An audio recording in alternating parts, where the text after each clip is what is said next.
sociétés que nous avons vues, où l'enfant est pris en charge par l'État. Parce que là-bas, tout le monde travaille. Pas de parasites.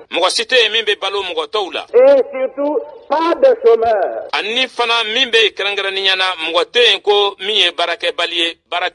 Et même les femmes travaillent. De sorte que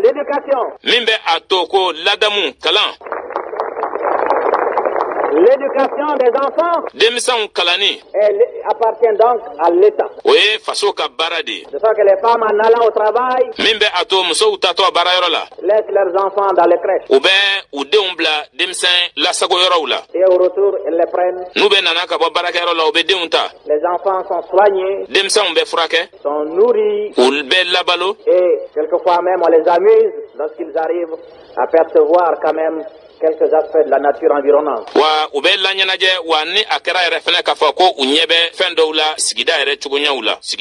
Quand ils marchent et qu'ils ont 4 ou 5 ans, ou 6 ans, on commence leur éducation. Éducation culturelle, éducation sportive.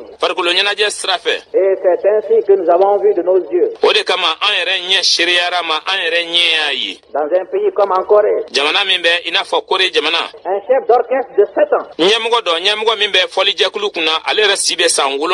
face à un orchestre composé d'éléments de 7 à 8 ans.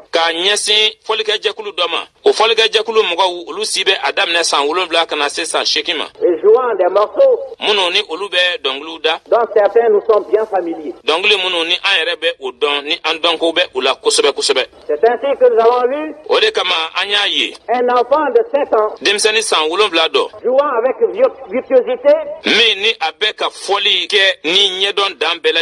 un accordéon plus grand que lui. Un autre mandoline. Je vous ai parlé de l'imitation de nos chants qu'on nous a chantés. Eh bien, ce n'était pas des adultes, c'était des fillettes de 8 à 9 ans qui ont chanté certaines de nos chansons. D'autre part, nous avons visité ce que l'on appelle dans ces pays les palais des pionniers. Ce sont de véritables institutions où l'enfant, et là on n'a pas besoin de test, où l'enfant, selon ses dispositions naturelles, va à la salle réservée au dessin, à la musique, à la boxe, à l'escrime, à la lutte, à l'athlétisme, à l'agriculture, à l'élevage, à la technique. Et dans chacune de ces salles, il y a des professeurs qui sont là, qui suivent les enfants, qui leur expliquent. Et nous avons été effarés de voir des enfants expliquer le mécanisme de la radiodiffusion.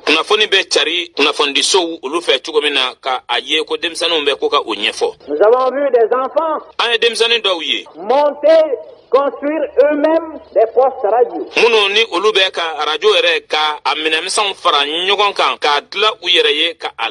Des enfants construisant des bateaux qu'ils mettent sur l'eau et qui marchent de petits bateaux.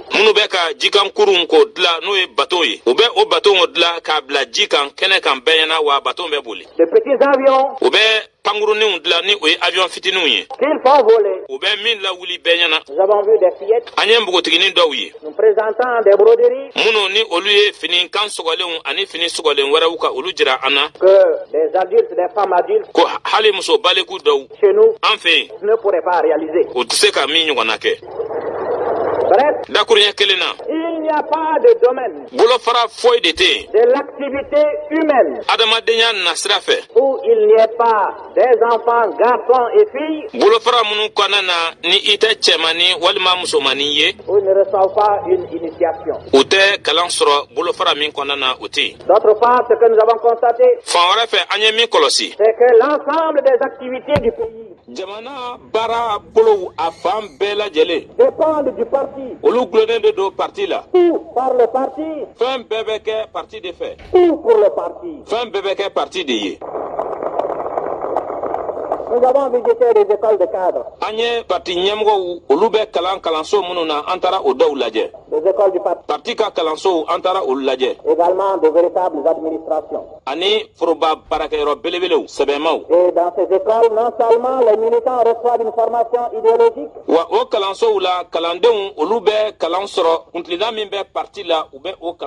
mais ils ont la possibilité de se perfectionner dans leur propre profession pour pouvoir accéder aux hiérarchies supérieures.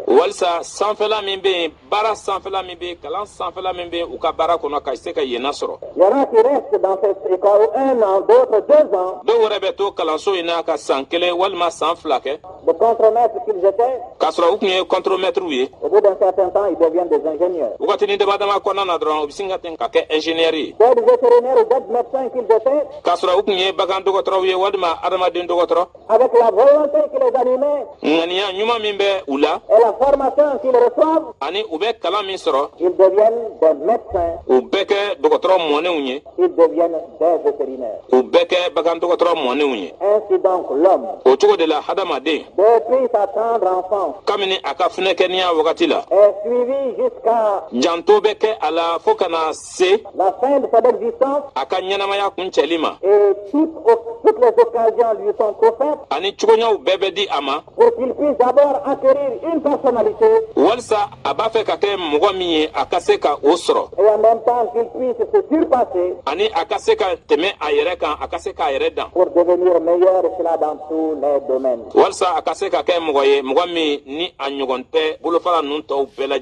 Là-bas, le mouvement pionnier très développé. Les pionniers, les brigadiers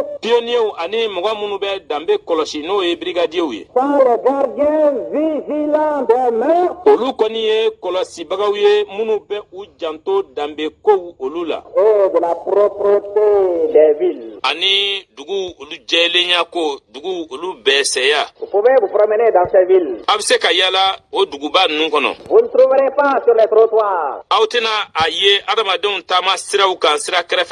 ou des feuilles d'arbres ou des bouts de papier ou des mégots de cigarettes.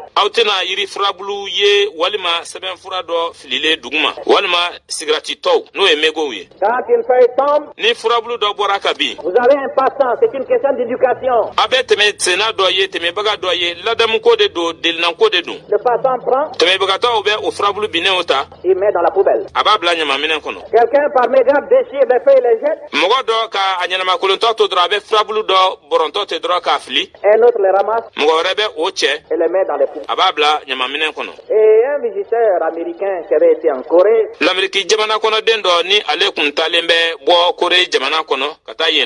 se promenait à Pyongyang. Il fumait. Après avoir fini de fumer, il a jeté son mégot.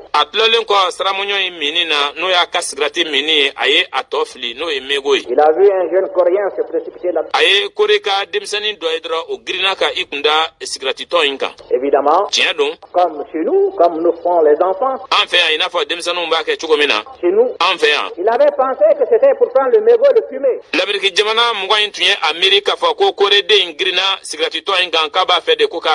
Non, l'enfant a éteint le mégot.